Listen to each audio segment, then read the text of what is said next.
E olha, Newton, estamos recebendo mais visita. Pois é, convidado pra lá de especial. Ele que também já é da casa aqui, Com né? certeza.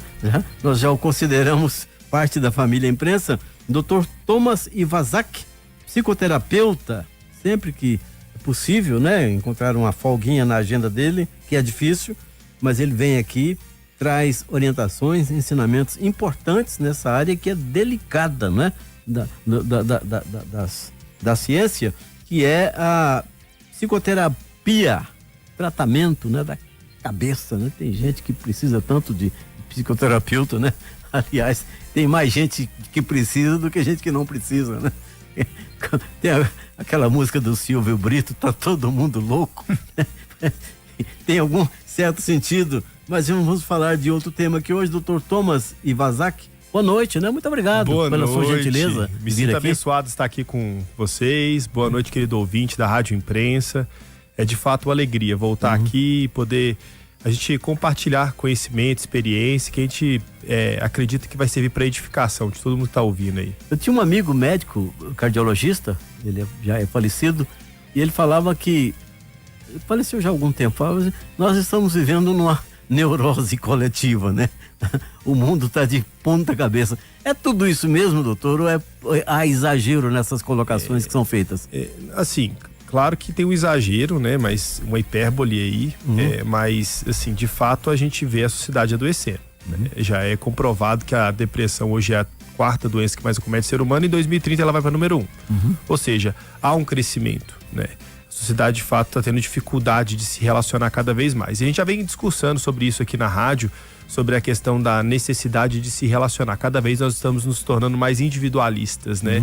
Eu não preciso mais de ninguém, eu consigo resolver as coisas. A gente está se tornando mais... A internet e a tecnologia está nos dando mais poder. E olha que a inteligência artificial só começou a começar a ter seus efeitos no dia a dia da população, quando começar mesmo aquilo que os filmes colocam, né? Que todo mundo vai ter um robô em casa para passar, para limpar, para fazer tudo, para arrumar o carro.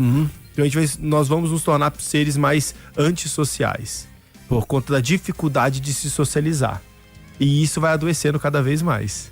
A proposta que tem aqui, né, da produção, é como a psicologia e o cristianismo podem caminhar juntos na promoção da saúde emocional, do autoconhecimento e da cura de traumas, né? Só aí já é uma aula, né? E o senhor certamente tem facilidade, né, para compactar isso aí, mas assim, eu queria fazer um adendo. Existe, em alguns casos, não podemos generalizar, confundir-se, né, cristianismo, por exemplo, com religiosidade, né? E parece que isso aí atrapalha um pouco as relações. Eu queria que o senhor falasse sobre isso. Atrapalha e muito, né? É difícil a gente entender que prática é essa que a pessoa está falando. Então você pega o universo da psicologia, que já é bastante complicado, porque existem várias abordagens que elas conflituam na maneira de atuação. Então, até dentro da psicologia, tem muitas abordagens que uma não concorda com a outra, não só não concorda, mas discorda da maneira de atuação. Então, você tem que escolher uma linha e seguir ela. E aí você pega o universo do cristianismo, igual você está falando, que é um universo muito grande, de muitas denominações, muitas práticas diferentes, né? E cada local que você vai é um universo muito diferente. Então, por isso que é difícil trabalhar esses dois universos. Eles são bem complexos. E a nossa intenção aqui é trazer informação para as pessoas, para que elas entendam aonde elas estão entrando. Então, cada vez mais eu falo para as pessoas a importância de integrar os dois. Por quê? É difícil você falar de saúde emocional sem uma espiritualidade elevada. Claro. Né? O próprio Harvard, hoje não é mais uma universidade cristã, mas ela começou como... E ela já chegou à conclusão que pessoas felizes têm um espiritual elevado. Agora, que espiritual é esse, né? Que prática é essa? Ela inclui várias coisas aí dentro dessa espiritualidade que ela está dizendo. Agora, para o nosso ouvinte, para o Brasil, a gente já entende que o Brasil é predominantemente cristão. E cada vez mais a gente vê as pessoas se convertendo na mídia. Na minha época era uma coisa meio rara, né? Você tinha poucas pessoas na escola e eram meio caricato, era só quem... Ou as mulheres usavam vestidos. Fulano passou pra crente. Pronto. Uma Bíblia. frase, Ou os agentes secretos, que você não sabia quem que era, Isso, né? E verdade. se escondiam. Então, assim, hoje não. Hoje já tivemos um presidente aí, já tivemos várias pessoas. Hoje a Globo, o SBT, outros canais aí já estão divulgando a importância e vendo que é um público cada vez mais crescente. Tendo dito isso, eu falo isso, né? A importância de integrar. Porque a psicologia, ela sai de um pressuposto muito humanista, de você olhar para você, para suas emoções, para seus sentimentos, para aquilo que você está sentindo e validar isso. Já o evangelho é o oposto. É você negar a si mesmo, tomar a sua cruz e seguir. É o oposto. E aí, como que eu faço essa integração? Eu atendo um paciente, tô falando pra vocês, é sério. Ele fala assim, ele falou no começo, né? Ele fala assim, Thomas, eu tenho um pastor para minha área emocional, para minha área espiritual, eu tenho um coach para minha área empresarial e eu tenho você para minha área emocional. Falei, por isso você tá assim doente. Porque assim, como é que eu vou dividir você em três, né? É muito conflito. Então, ser um empresário de sucesso conflitua com ser um cristão de sucesso. Porque às vezes no evangelho você vai ter que perder para ganhar. Você vai ter que dar outra face. Nem tudo é sobre lucro financeiro. Já no empreendedorismo, tudo é sobre lucro. Se você perdeu dinheiro é porque você foi passado para trás. É o você ter, foi... né? Hã? É o ter. Exatamente. Então, acaba conflituando. As pessoas tentam separar uma coisa da outra, mas não dá pra você, vou na empresa agora, eu deixo meus princípios cristãos do lado de fora, agora eu vou pra igreja, eu ponho de novo os princípios cristãos. Então, é realmente muito desafiador você viver numa sociedade tentando dividir essas coisas. Então, a gente tenta trazer as pessoas pra uma sanidade. Aí tá. É importante você incluir, certo? Você trabalhar os dois para que você tenha uma qualidade de vida. Só que também eu vi esses dias recentemente uma pessoa influente aí falando que é psicóloga também, falando que para cada livro de psicologia você tem que ler 2 vezes a Bíblia. Ótimo, né? Significa que os princípios bíblicos têm que estar acima das teorias psicológicas. Né? Só que a gente sabe que no meio cristão existem muitas pessoas que usam do evangelho da Bíblia para enriquecer, para ganhar dinheiro, não tem ética, para explorar. Existe muito isso. Cada vez mais há escândalos aí que a gente vê, eu não vou citar nomes aí, mas existe isso. E aí você pega uma pessoa que se diz cristã e usa o evangelho para poder se enriquecer e ganhar dinheiro, comparado às vezes com um psicólogo que não é cristão, mas tem mais ética do que essa pessoa. Isso. Aí eu vou falar assim, não, você tem que ir num psicólogo cristão. Mas eu não sei que cristianismo esse psicólogo vive. Então esse é o grande desafio. A gente precisa entender quem que a gente está trabalhando, com quem que a gente está contando, porque você está abrindo ali a sua vida. E meu pai, às vezes, né, ele ficava meio preocupado, porque ele não é muito de entrar na vida das pessoas. Ele fala assim, meu Deus, né, essa área que você escolheu para mim é a que eu mais estou correndo, porque o poder de influência que você tem é muito grande. Tem a palavra, tem Deus e tem o caminho que cada um está seguindo. Então seria mais ou menos isso. Não, assim, tem a interpretação de cada um. É difícil a gente falar. O que é certo, o que é errado. É o nível de maturidade de cada um. Às vezes um tá no começo ainda da maturidade, o outro já tá no meio, o outro já tá lá na frente, né? Verdade. A própria Bíblia fala, se você der alimento sólido para beber, você vai matar. Então, às vezes o terapeuta, ele tem que entender disso. Agora, vai da pessoa tá procurando o quê? Você tá com depressão, a depressão é por quê? Então, o que eu oriento as pessoas? Você é cristão? O seu conflito tá em tentar viver os princípios cristãos na sociedade de hoje? Então você tem que procurar um terapeuta que entenda disso. Não. Cristianismo para mim não tem nada a ver, não quero nada de, né? Isso aqui não é algo que eu tô buscando, meus traumas são de outras coisas, então você vai em alguém que vai poder te auxiliar. Mas tem a pessoa que pode negar isso também, né? Às vezes ela tem esse conflito, mas pode negar. Fala, não tem, de jeito nenhum. Existe os conflitos. Muito. Você fala assim, ela não entende ainda que o que ela tá passando na vida é derivado da falta de propósito dela. Então, às vezes, ela não pode estar ciente disso. Aí você tem que andar com a pessoa no nível que ela está. Você não pode invadir a privacidade da pessoa, a maturidade dela. Você vai caminhar com a pessoa no nível que ela tá e tentar elevar até onde ela dá conta. Então tem pessoas que chegam no consultório pra mim e falam assim, olha, se você falar pra mim que eu tenho que falar com meu pai, eu nem volto mais aqui. Você tá entendendo? A pessoa já chega assim. Esses dias chegou uma pra mim e falou assim, ó, você me falar de que... Já chega na defensiva. Tem pessoas que falam assim, ó, se você me falar que eu tenho que me realinhar com a igreja, eu também não volto mais aqui. Por quê? Atendo pessoas que foram missionárias e hoje já não vão mais na igreja pela quantidade de traumas que desenvolveu ali no meio. Então tem uma comportamentos isso é complicado, né? Parece que cada caso é um caso, né? Agora, tem o que se denomina de fé exacerbada, né? Aquela pessoa e tal, que vai, mas que isso também às vezes é confundido com fanatismo, né? Com certeza. Com descontrole, digamos assim. Fanatismo é um termo muito pesado, mas o descontrole, né? Como é que a psicologia enxerga isso nesses dois extremos? Você tem a psicologia do Brasil, que ela tenta excluir qualquer influência aí do cristianismo. De fato, a questão do Brasil ser um estado laico, você não vai encontrar formação de psicologia cristã. Isso não é uma coisa que você encontra no Brasil. Hoje, com o tempo, você encontra psicanálise cristã, você encontra alguns institutos que fizeram essa integração. Agora, formação ainda não tem, mas eu acho que talvez é uma questão de tempo, porque é uma demanda que está crescendo muito. Nos Estados Unidos você já encontra mais. Então, por ser uma nação protestante, as pessoas já entendem que o terapeuta que eu vou procurar, ele precisa entender do meu contexto. Senão, como que ele vai conseguir me ajudar? Ele não sabe o que está ali, quais que são os princípios que eu estou tentando viver. Ou às vezes se eu tô com um líder que é autoritário, que ele tá abusando do poder dele, da autoridade dele, e tá causando prejuízos emocionais pra mim. Como é que ele vai conseguir me orientar? Muito difícil. Então assim, precisa haver uma compreensão, a gente precisa se aprofundar, porque a gente tá falando de uma vida aqui. Claro. Então cada pessoa que entra ali é um universo realmente bastante desafiador, mas é importante as pessoas amadurecerem, né? Por isso que eu falei essa questão aí. Eu também não sou daqueles que falam assim, você só tem que ir em terapeuta, em psicólogo cristão. Não, vai depender, igual eu falei pra vocês. Aí tem um cara que fala que você tem que ir só em psicólogo cristão e aquela pessoa usou do evangelho para poder enriquecer. Então a Bíblia fala muito, né? Eu vou entrar agora num termo meio cristão aqui, que é uma das pautas, que se você olhar Jesus, a coisa que ele mais combateu na vida foi a religiosidade. Isso. Foram as pessoas que falavam que detinham conhecimento de como se relacionar com Deus. Então, se você parar para pensar, não eram as pessoas que estavam com condutas ruins, que essas se arrependeram, mudaram. Agora, os religiosos que tinham plena convicção de que tinham Deus, foram os mais desafiadores. Talvez Paulo, se Jesus não tivesse aparecido para ele, teria mudado. É verdade. De tão religioso que ele era. Exato. E ali, a convicção deles de que eles estavam sendo totalmente coerentes com o que eles aprenderam desde criança, era a defesa da fé deles. Então, hoje é a mesma coisa. Então, tem pessoas que são, igual você falando, são religiosas. Elas o que caracteriza a religião, religiosidade? Caracteriza eu pegar a Bíblia, o conhecimento de Deus, para extrair benefício. É isso.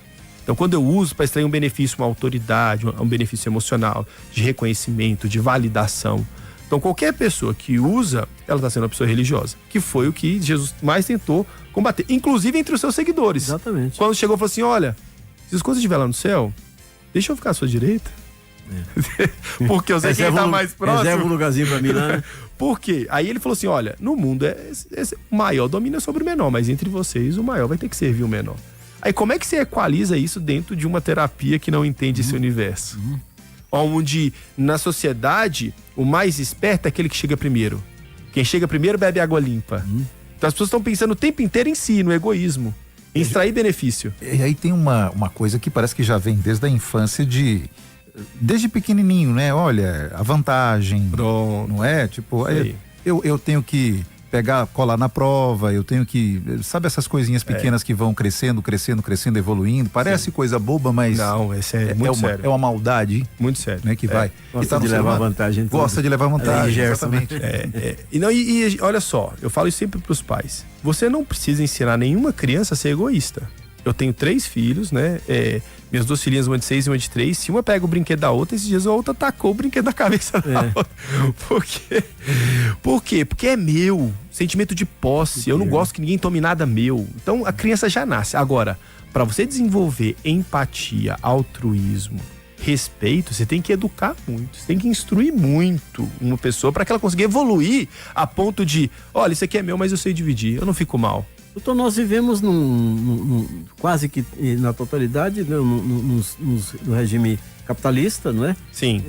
Consumista demais, não é? E aquela história do ter ao invés do ser. Sim. Né?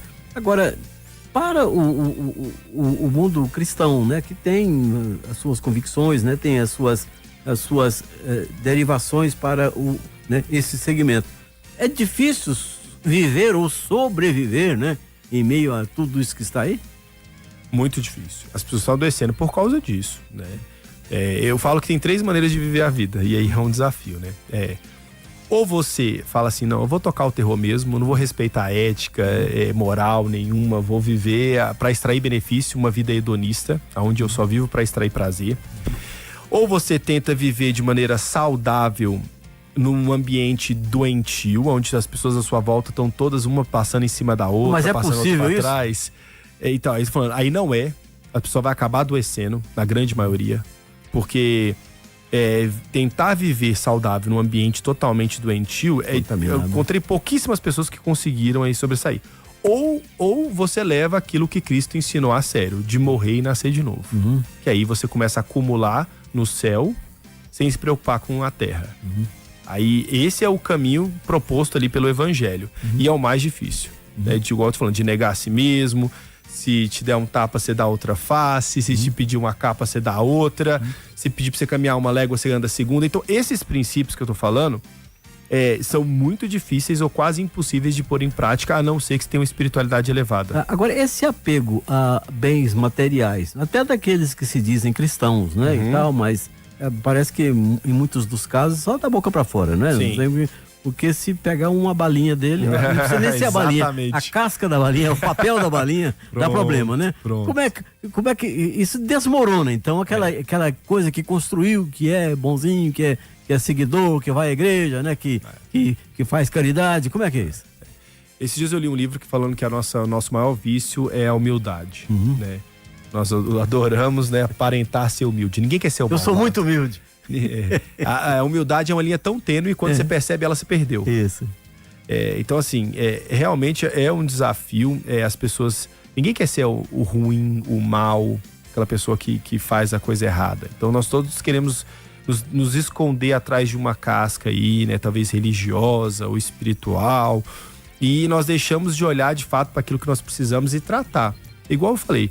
eu falo isso sempre para as pessoas. Ninguém é culpado de nascer na família que nasceu. Você não tem culpa. Às vezes você vem de uma família disfuncional, de pais disfuncionais que não souberam instruir, te educar, te direcionar, te demonstrar amor, afeto, te colocar uma identidade saudável em você. Você não é culpado por isso. Agora, você é sim responsável por tratar isso. Exatamente. Por curar isso. Porque você é a consequência disso. E se você não trata, você passa para frente. Você passa para seus filhos, você passa para as pessoas à sua volta. Então você não é culpado, mas você é responsável. Então a gente precisa amadurecer. Senão a gente pode ficar eternamente culpando as pessoas.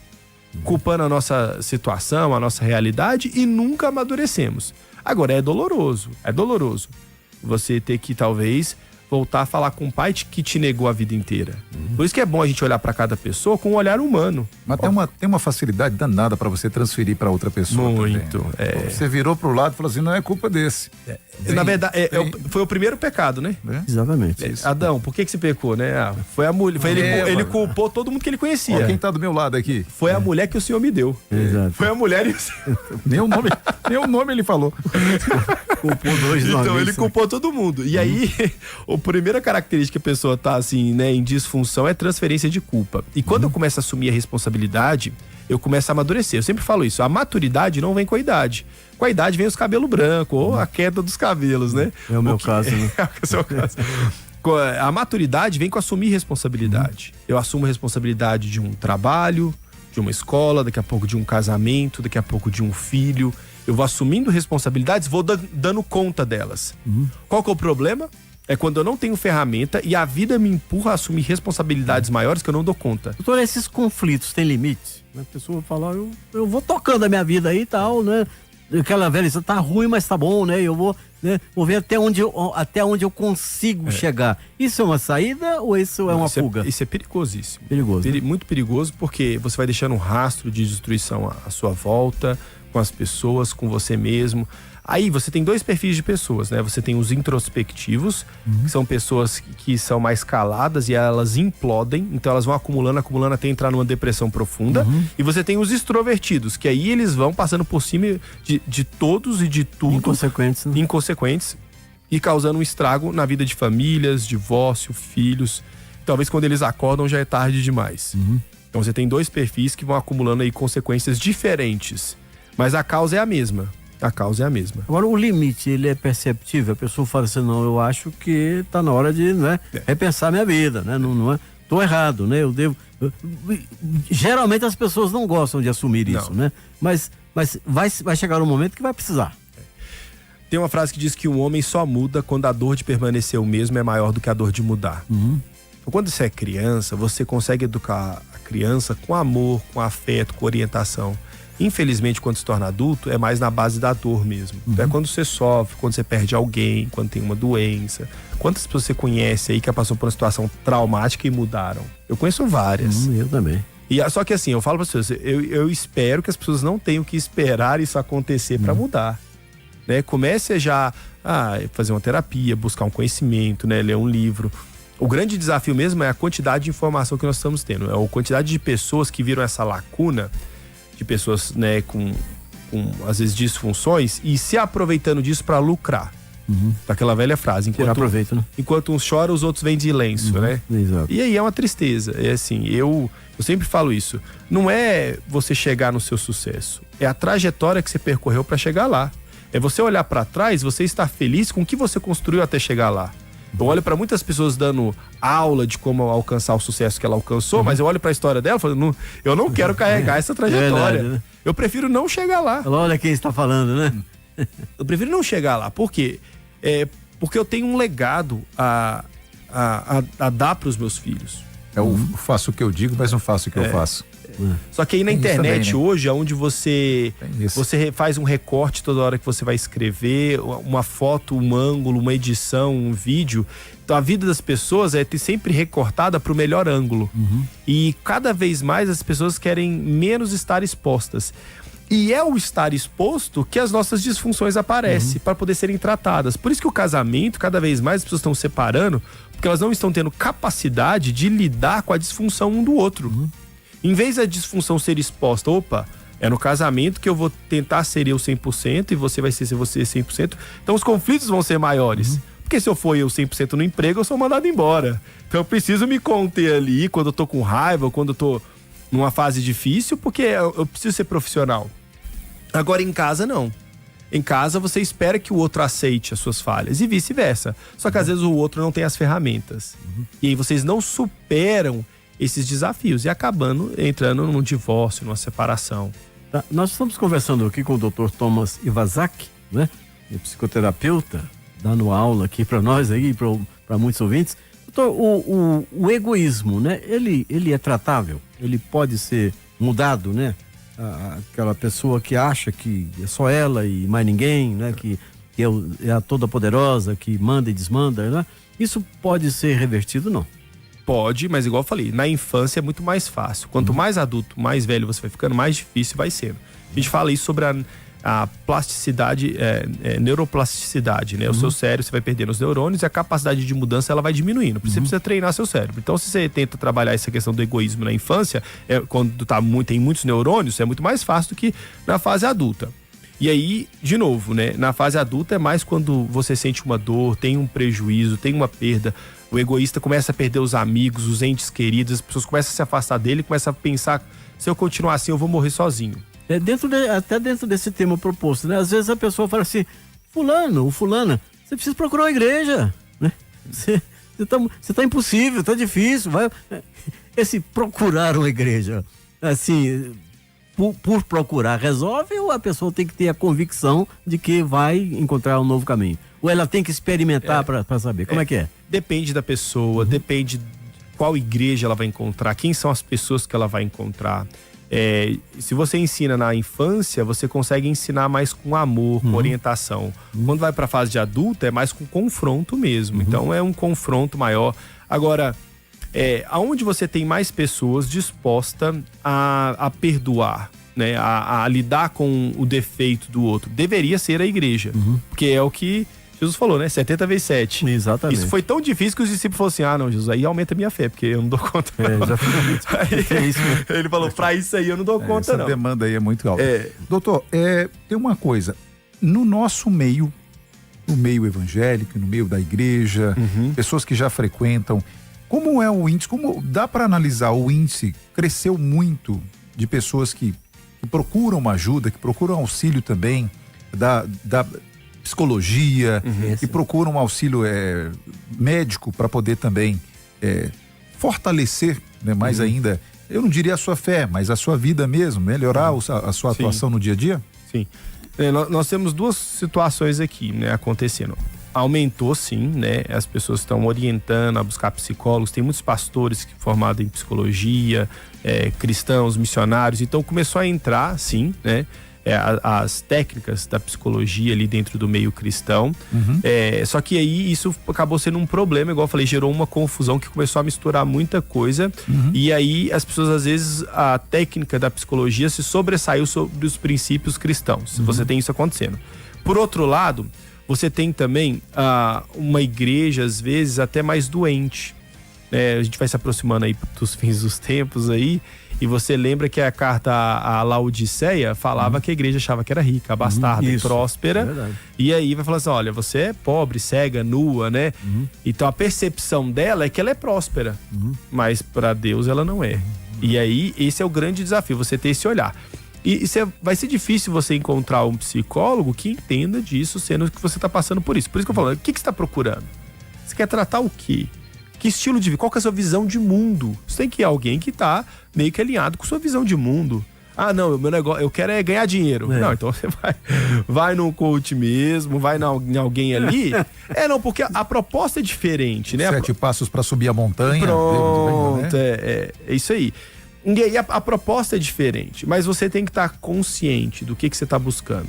E aí eu falo para as pessoas, o grande desafio é esses conflitos, esse tanto de informação, e as pessoas estão querendo ser boas em tudo. Eu quero ser o melhor empresário, o melhor marido, o melhor pai, o melhor cristão, só que o nosso tempo ele é limitado. Aquilo que você coloca tempo, cresce. Tem como você colocar tempo em tudo? Não tem. Mas se você quiser conhecer mais de perto o Dr. Thomas Iwasaki, procure ele na internet, não é? Qual que é o seu endereço? Thomas Foco na Mente.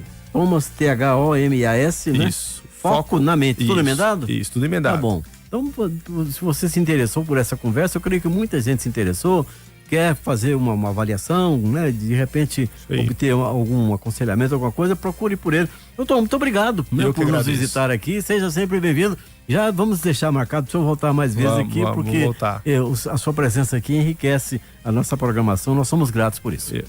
Amém. Obrigado. Doutor, muito obrigado. Doutor Thomas Iwasaki, psicoterapeuta. Mais uma vez, uma conversa muito produtiva aqui, também com a participação sempre do nosso ouvinte através do Zap 998410495.